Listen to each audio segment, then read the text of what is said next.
여러분, 70년 동안 멈춰버린 한반도의 시간, 이걸 다시 흐르게 할 방법이 없을까요?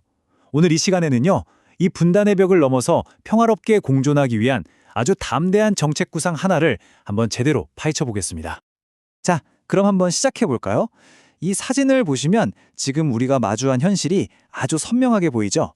70년이 넘도록 전쟁이 완전히 끝난 게 아니라 잠시 멈춰 있는 상태. 이로 인해 생긴 깊은 단절. 바로 이 냉엄한 현실에서부터 오늘 이야기를 풀어가야 할 것 같습니다. 지금 상황은요, 정말 살얼음판 위를 걷는 것 같아요. 완전한 교착 상태죠. 북한은 남과 북을 적대적인 두 국가 관계다, 이렇게 딱 선을 그어버렸고요. 공식적인 채널이든 비공식적인 채널이든 대화의 문은 수년째 굳게 닫혀 있습니다.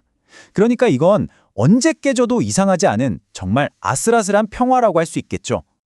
자, 그럼 이 위험한 악순환의 고리를 어떻게 끊어낼 수 있을까요?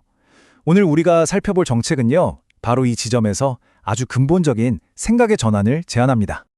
이 정책의 핵심 아이디어는 이겁니다. 진짜 안보가 뭐냐? 전쟁에서 이기는 게 아니라 아예 싸울 필요가 없는 상태를 만드는 것. 그게 바로 가장 확실한 안보다라는 거죠. 갈등 자체가 불필요한 환경을 조성하자는 거예요. 근데 정말 흥미로운 건요, 이 굉장히 미래지향적인 구상이 사실은 100년도 더 전에 나왔던 생각에 뿌리를 두고 있다는 점입니다. 바로 안중근 의사의 동양평화론인데요. 힘으로 싸우는 게 아니라 경제협력으로 동아시아 전체의 평화를 단단히 묶어내자.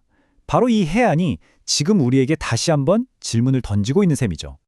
이 철학을 뒷받침하는 세 가지 아주 단단한 원칙이 있습니다.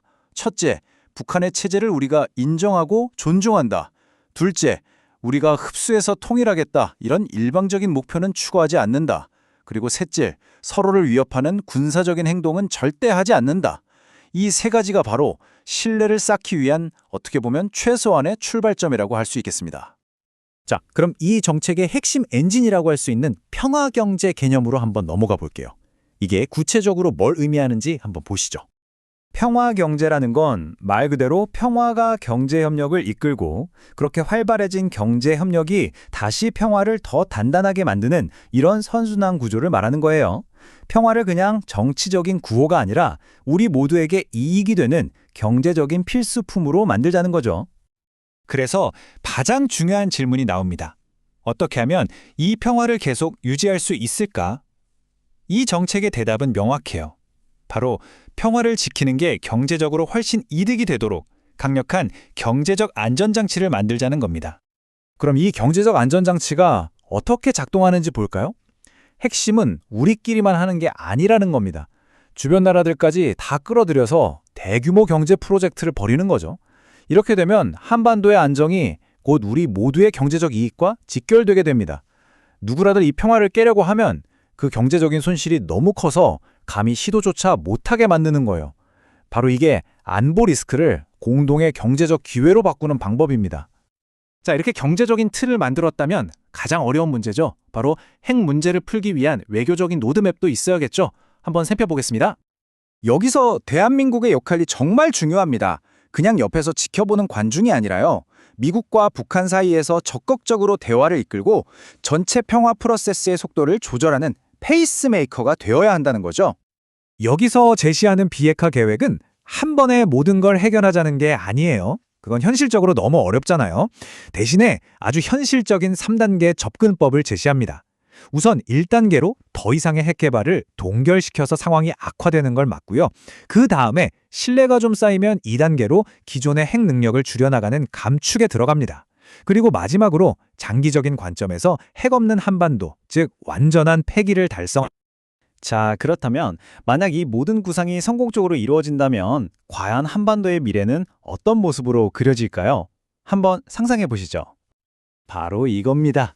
이 표가 모든 걸 말해주죠.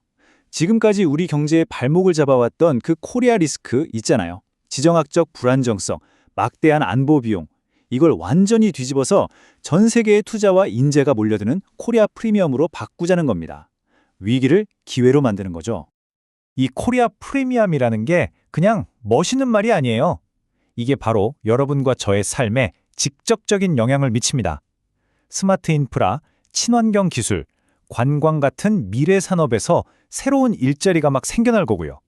유라시아 대륙과 태평양을 잇는 물류의 중심지가 되면서 경제 영토가 엄청나게 확장되는 거죠. 결국 세계적인 불안 요소가 아니라 평화 공존의 모델이 되는 겁니다. 생각해보세요. 지금까지 우리는 사실상 거대한 섬에 갇혀 있었잖아요. 하지만 끊겼던 도로와 철도가 다시 이어진다면 어떻게 될까요? 대한민국은 더 이상 변방의 반도가 아니라 유라시아 대륙과 태평양을 연결하는 명실상부한 허브, 진정한 관문으로 다시 태어나게 될 겁니다. 우리의 지리적 잠재력이 폭발하는 거죠. 결국 이 모든 이야기는 우리에게 하나의 근본적인 질문을 던집니다. 평화는 비용일까요? 아니면 투자일까요? 우리가 평화를 분단을 유지하기 위해 어쩔 수 없이 치러야 하는 비용으로 계속 생각할 것인지, 아니면 우리 모두의 번영을 위한 최고의 투자로 바라볼 것인지, 바로 이 질문에 대한 우리의 대답이 앞으로 한반도의 미래를 결정하게 될 겁니다.